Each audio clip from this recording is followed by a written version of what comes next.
we're going to start with schools since we have the superintendent here. Thank you, Dr. Taylor, for joining us. We're home to the largest school district in the state of Maryland and one of the largest in the nation. We have more than 160,000 students and close to 25,000 people are employed by MCPS. MCPS is not just a school district, it's also a community asset, and its success and the responsibility for that success of its students and employees is with all of us. Our support and involvement are crucial to the success of our economic development efforts and the quality of life in Montgomery County. When you think about school system and what we do to support it, it's not just supporting the school system, but it underpins a lot of other things that depend on this system for the county to be successful. And people choose to live here because of MCPS, and businesses stay here because of us. Businesses actually come here because of the school system and the environment they believe they can provide to their prospective employees. So there are a lot of important things that the school system brings us. This year, we embark on a new chapter with Dr. Thomas Taylor at the helm of the district as the new superintendent.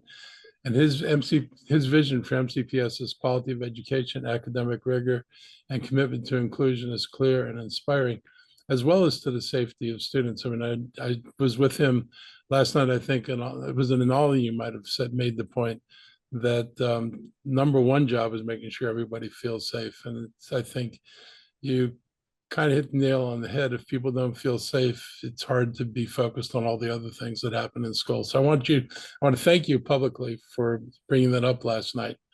As we face the system's current challenges, it's clear that strong leadership is crucial to keep us among the country's most highly regarded school districts, and our high schools consistently rank among the top in the state when evaluated by U.S. News and World Report. But we have ways to improve, and we're going to continue to make efforts in that direction. Whether our challenges are budgetary, policy, staffing, or programming, our focus is on creating an environment where our students thrive and our teachers can teach. So right now, I'd like to welcome Dr. Taylor to talk a little bit about what he's doing to prepare for the upcoming school year. And thank you for joining us today. And as a side note, I think this may be the first time that the superintendent of schools and the county executive are both graduates of MCPS. Fantastic. I love it. And thank you so much for having me. It's such an honor, and I hope to rejoin you on a number of occasions. But what a great time to kick off the school year.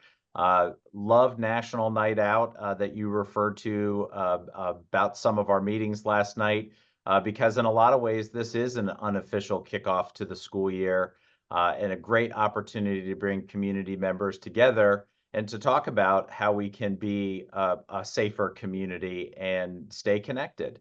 The school system is very busy this time of year. I'm a seasoned veteran of MCPS after 1 month on the job. I'm thrilled to be back in my home school community, and thrilled that we share that leadership trait of being hometown guys. I think that that's actually really important. That context does matter. Some of the things that we've been working on this summer, as you mentioned, we're a large employee group of nearly 25,000 employees, but we are looking to add a little over 900 new educators to our team this year. We still have about 160 full-time vacancies and about 100 part-time vacancies that we're still looking for, but that's tremendous progress that we've made this summer. We still have some critical needs that need to be filled. So I would encourage anyone who is thinking about joining MCPS or Team Montgomery County to come look at the school systems and look at some of the career opportunities that we have, because this is a great place to live, work, and learn. And we want to have you a part of our team, and that's a big part of what we do to get prepared for the school year. You mentioned safety, and that is also critical as a priority for us this year. I would love to say that instruction is our number one priority. It's not. It's our number two priority. Our number one priority is making sure that our students, our staff, and our visitors have a safe, welcoming, and inclusive environment to come to. They can't learn without feeling safe, without feeling supported. And we have some work to do in that space. And I think we have taken the right steps and the right measures to move us towards that. reviewing some of our practices, reviewing some of the things that we need to tighten up this school year so that everybody has a better experience. And that's pretty critical to us. Some other critical things that are happening right now in the school system: we're preparing our grounds and our facilities. Summer has a really interesting way of testing our HVAC systems. So we have to make sure that they are up and running so that students have a comfortable learning experience, and our teachers and staff have a comfortable work environment. Our grounds need to also be tidied up so that everybody comes to a beautiful looking school when they show up. We just recently released bus routes, so folks have that to look forward to in trying to prepare and map out their schedules and their everyday routines as the school year gets started. I do want to take this opportunity to invite the community to our annual Back to School Fair that will be held on Saturday, August 24th at the Westfield Wheaton at 11160 Veers Mill Road in Wheaton. This will be held from 10 o'clock in the morning to 1 o'clock in the afternoon, and this is the place to be on Saturday the 24th because it's a great opportunity to have a little fun, to mix it up with some community members, to get some resources and make some connections with the school system. A very popular vendor at this event will be the Ask MCPS table, where we'll be staffing with community navigators to answer questions that people may have, everything from lunch accounts to bus routes to where do I get my school supply list and who do I connect with at the school. We're all there to help. We also have our fabulous first responders from the Montgomery County community are going to be there as well. Our kids loved running around fire trucks and getting to meet some of our great police officers and some of our emergency responders, and this is a great time for them to interact. It's also a great time to get free immunizations for our kids who are preparing for school, and to talk to some folks in the health and wellness space. I would be remiss if I also didn't point out that there's also a DJ and a lot of interactive activities brought to you by the Kid Museum and some of our teachers and staff. So we're thrilled. This is going to be a great school year. We have a lot to do, but we're really excited about what the future holds, and we look forward to seeing everybody on the 24th and on the first day of school shortly thereafter. Thank you very much, Dr. Taylor. Members of the media, this is the time we open it up for questions for our guests, for Superintendent Dr. Taylor. I see Kate Ryan raised her hand first. Please raise your hand. Go ahead. Good afternoon, Kate Ryan, WTOP. Good afternoon. Thank you so very much. I really appreciate it. Dr. Taylor, one of the things you just brought up, back to school fair, I was at one of the opportunities for parents to get supplies without charge, new and gently used supplies. Is there a standardization that you guys are instituting? And I ask because, and I'm a former teacher, and often different teachers would say, I know they told you to buy this, but I want you to buy that.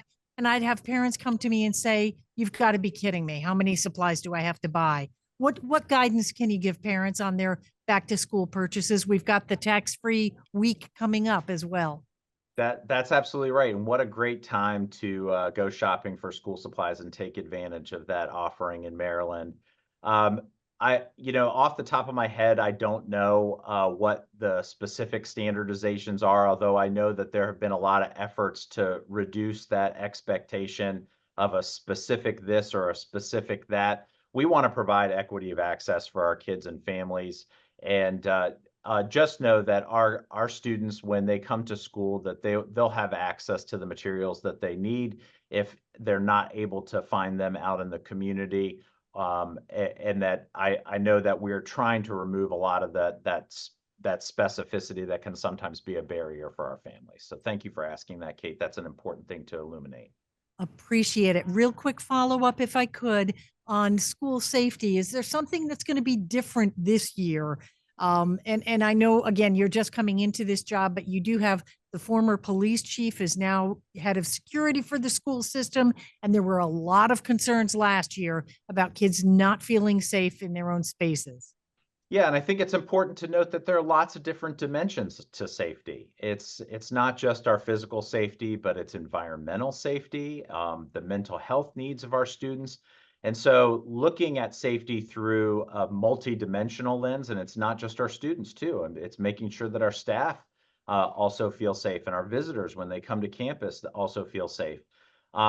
The good news is that there are some things that we know we need to look at in making sure that our physical buildings are safe and secure. Of course, with safety being the priority, we don't disclose all of those details because you know, we want to make sure the good guys know the information and not necessarily share that with the public writ large. But I'm very comfortable in sharing that we have a lot of work to do in what our safety plans look like and how we execute those safety plans with fidelity, and making sure that there is some standardization that you referred to, not just about school supplies, but how we address certain safety threatening incidents or potentially critical incidents, and making sure that everybody's on the same page in terms of communication with parents, in terms of communication with students and staff, but also how we respond to specific issues. And I think you're going to look forward to some positive changes this year in that space. Thank you very much. Thank you very much, Kate. Talia Varelas, Univision DC. Go ahead, Talia. Good afternoon. Hi, yes, good afternoon. Thank you so much for your time. I appreciate it. I do have a few questions. I don't know how many I can ask, but feel free to cut me off when time is up. The first one is, what has been the biggest challenges you have faced ever since you took over your position? ¿Cuál ha sido algunos de los retos que ha enfrentado desde que tomó posesión de su cargo? Well, I think one of the biggest challenges is getting reacclimated to the county and learning a lot of the people and structures that are in place. And this will be a long process. This is a large organization, and we have a lot of hardworking folks that are responsible for different components of the organization. And I really do want to get to know where people's strengths are and where our organization's strengths are and some of the challenges. And I think that that's going to take time. There's definitely some low-hanging fruit, but learning and relearning Montgomery County and its school system has been my biggest learning to date. How do you plan to address the situation of the budget cut and how it can affect the students, the personnel, and the staff? Well, I think that we have a lot of responsibility to make sure that we're delivering a high quality school system to our community.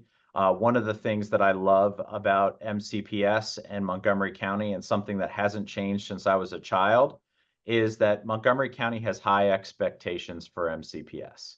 They want the very best for their kids, they want the very best for their community, and they want their community to thrive. And that does require an investment in our school system. It does require an investment in our teachers and our staff in order to remain competitive. And so it's going to be a challenge for us to look at what matters most when we're prioritizing what needs to be a part of our budget in this year and in coming years. Okay, thank you. And what is the plan to be able to address that and work with the new budget, and also so that it doesn't affect the personnel, the students, and the staff as much? I think we have a heavy lift in terms of program evaluation, and to see what has been effective versus what hasn't been effective, what requires additional investment versus what requires us to potentially review or scale back moving forward. And I just think that that's going to be a long and comprehensive process, but I also think that it's what our citizens are expecting of us at this point. They want us to invest in the things that are going to make the biggest difference in the classroom. How many teachers and staff are affected? In terms of what specifically, I would say that everybody is affected anytime that there's any kind of fiscal retrenchment, but do you have a specific question regarding that? Yeah, just in general, if there's any personnel that won't have a job next school year. Fortunately, I think we're well past that phase. There isn't any reductions planned at this point. Okay, perfect. Thank you so much. Thank you, Thalia. Tom Russo, ABC7. Good afternoon, Tom. Hey, good afternoon. This is, forgive me, Dr. Taylor, this is a non-education question for County Executive Elrich. We're doing kind of a preview of the storms that are coming and possible flooding. So Tom, can you hold that question for afterwards? So we're kind of taking now MCPS related. Oh, no, that's okay. Questions. Yeah. Just let me know. Yeah. Nice to see Okay, you, Tom. sure. It's been a while. Yeah, good All to see right, you well, too. we'll see you in a minute. Be safe. I hope you're not the one driving. No, Ashley, Ashley Campbell, and Montgomery Community Media, I believe. Go ahead. Good afternoon. I'm Moco 360s. Moto 360. Sorry, I got a little distracted there with Tom. Go ahead. Hold on, Jenny's in the room with me, so let me fix this really quick. Now you're muted. We do not hear you. Try it again. Can you hear me? Sorry. We hear you now.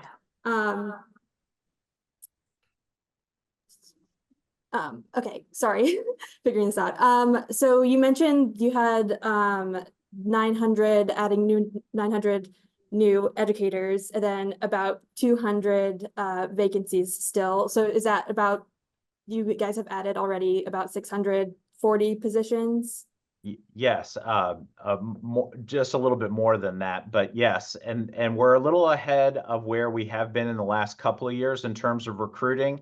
We're actually thrilled with where we are relative to where we've been even just a week ago. That 160 full-time number was a little over 200 a week ago. So we're really making some progress in that space. We have some pretty critical needs.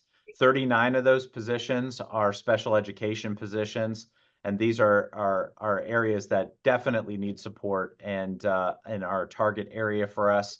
So MCPS is hiring, and we'd love to add new folks to Team MCPS. So I'd love to get that word out and share that that even though we're a little bit ahead of where we've been in past years, that we're still looking for great folks to join the team. Yeah, and then, sorry. What are you guys doing to address some of the vacancies that you still have? Well, good news for us is that our hiring season is year round, and we got a jump start on it this spring. And so I'd like to pass along a lot of credit to our school staff, our principals, and our human resources staff, because their recruitment efforts earlier this year positioned us a lot better than we have been in years past. Thank you. Thank you, Ashley Campbell, Moco 360.